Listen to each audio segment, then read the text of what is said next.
Magmamadaling araw na ngunit hindi pa rin dinadalaw ng antok si Frin.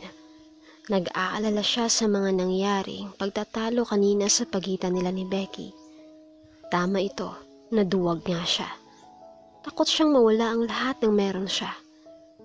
Pero mahal niya naman si Becky at naging parte na ito ng kanyang buhay.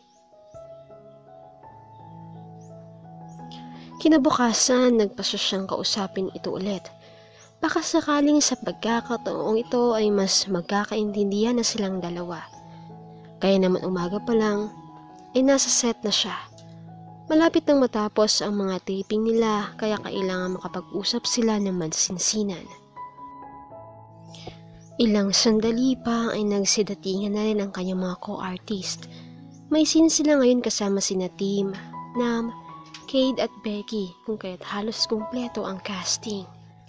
Huli namang dumating si Becky na kasama ang kanyang tito Empoy.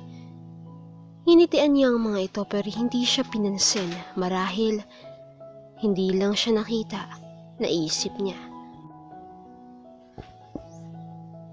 Si Tim naman ay mabilis na sinalubong si Becky at binati. Kaya imbis na lalapit sana siya sa mga ito, nagpa siya na lamang siyang mamaya niya na ito kakausapin pagkatapos ng scenes.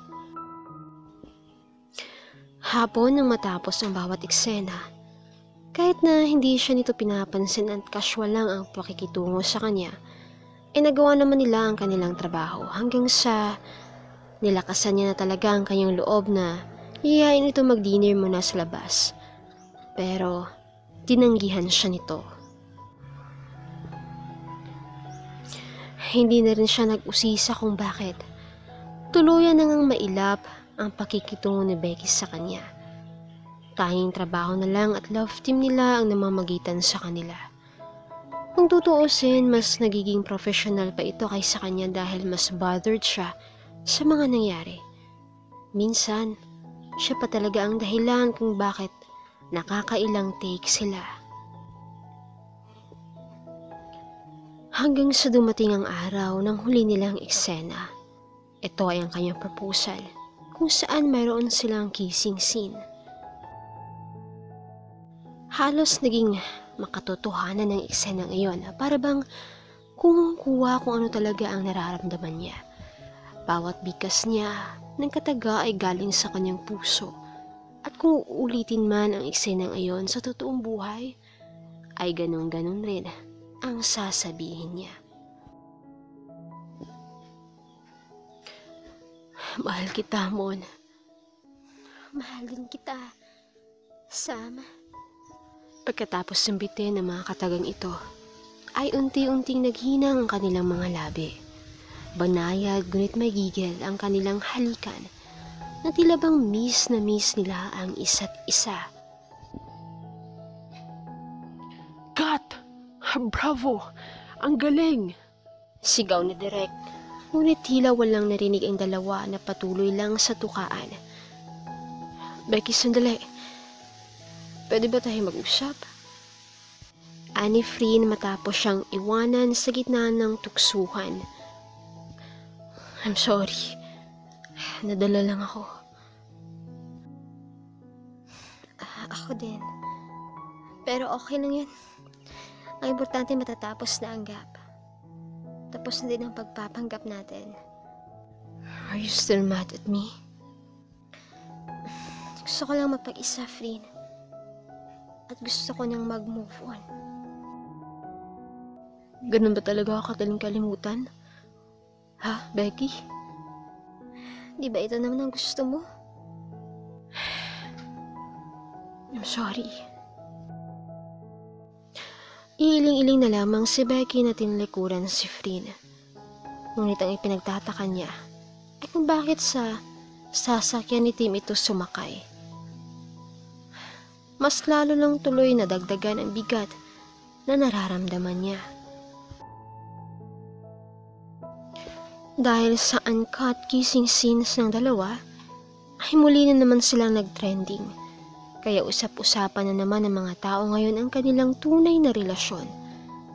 Madami naman ang kinilig at mas lalo nang bumenta sa mga fans ang Gap the series. Napangiti na lang si Flynn habang nagbabasa ng mga article, pati mga comments. Pero may tila isang komentong nagpapanting ng kanyang tenga nang mabasa ito, na nagsasabing fake lang ang pagiging mag-on nila dahil ang totoong karelasyon ni Becky ay walang iba kundi si Tim. May nakakita daw siya kasi sa dalawa na kumakain sa isang restaurant at sweet sa isa't isa. Sabi pa rito, na madalas na magkasama ang dalawa sa gym kung saan nagte-training ng boxing ang dalaga. Hindi tuloy alam ni Flynn kung paniniwalaan niya ba ang kuro-kurong ito at kung paano siya magre-react kung sakaling tama nga ang kanyang mga nalaman. Kailangan niya na talagang makausap si Becky, kaya naman bukas na bukas ay pupuntahan niya na ito sa kanilang bahay. Kinabukasan, hindi na siya nag-aksaya pa ng panahon. Agad siyang nagtungo kina Becky. Tao po. Tao po. Becky? Tito Empoy? Tao po. Becky? Oh, Flynn. Ang aga-aga mo yata. Good morning po, Tito Empoy. Nandyan po ba si Becky? Naku, wala siya dito. Gusto ko lang po kasi sana siya makausap, Tito Empoy. Tulungan niyo naman po ako. Wala kasi siya dito eh. Maaga siyang sinundo ni Tim. Manonood daw sila ng comeback concert ni Liza mamaya eh. Ganun po ba? Sige po, Tito. Thank you po. Mabilis na nagpabook si Flynn ng ticket pero wala nang available. Sold out na nang i-check niya sa ticket links. Kaya naman bagsak ang mga balikat niyang inilapag ang cellphone sa front seat.